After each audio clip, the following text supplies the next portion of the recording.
Un mot, coopération. Équité, donc voilà. Travailler, mais transmettre. Partage et valeur ajoutée. Humanisme.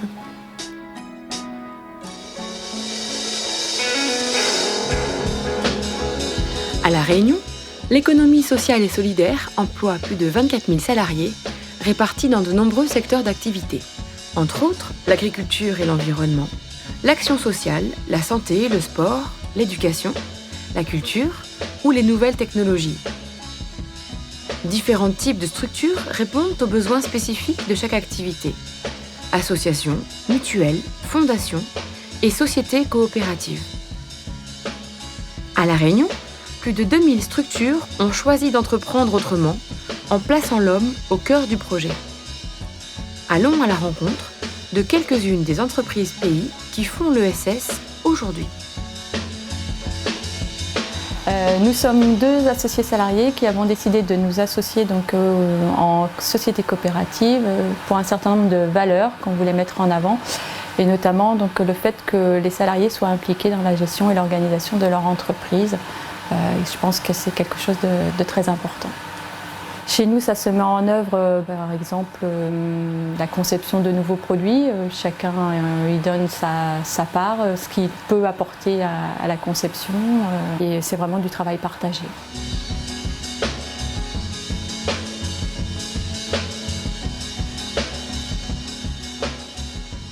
La Régie de territoire du Grand Sud, elle propose 2 types de prestations, des prestations d'amélioration du cadre de vie et des prestations d'insertion par l'habitat. On intervient avec les habitants et pour les habitants, que ce soit dans l'écriture du projet, dans le recensement des besoins, dans la gouvernance. Et ils sont aussi usagers, donc bénéficiaires des prestations de la Régie. Particulièrement fière à la Régie, c'est, je pense, l'esprit d'équipe qu'on a su instaurer. Et cette solidarité entre nous déjà, parce que si on veut porter des projets pour les autres, je pense qu'il faut être bien nous-mêmes. On est comme une famille, et voilà.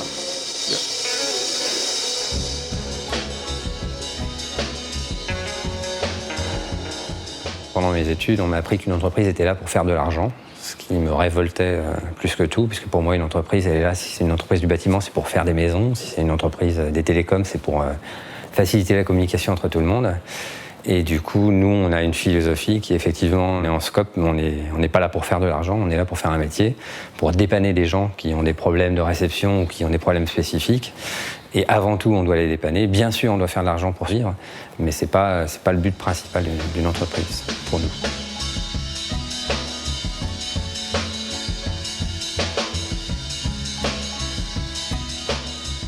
L'association elle peut répondre de différentes manières à des besoins locaux. Notamment déjà par rapport à ce projet avec des créateurs et artistes. Donc on essaye de créer, on va dire, des appels d'air pour avoir une activité, que ça soit le montage d'expositions, l'association avec des structures ou des institutions pour les faire travailler. Et on accompagne d'autres associations dans des projets d'ESS, et notamment la création de micro-recycleries de quartier, donc ça avec plusieurs bailleurs sociaux et communes. Voilà, on essaye de monter des micro-projets dans des thèmes qu'on connaît bien et qu'on veut soutenir.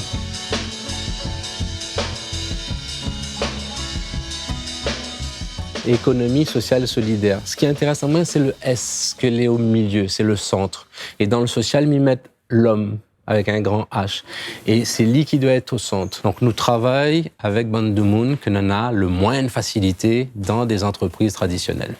Et derrière ça, on a l'immense fierté, l'immense joie de chaque individu d'avoir pu arracher dans le chemin où ça il était, de rentrer dans un système d'autonomie, d'être fier, de travailler pour élaborer une stratégie pour lui, pour son familien, pour son maman, son madame, mais aussi pour la société dans laquelle il engage à lui ici. Pour moi, il y a une évidence dans la progression des entreprises de l'économie sociale. Tout simplement, c'est une économie qui est basée sur la solidarité.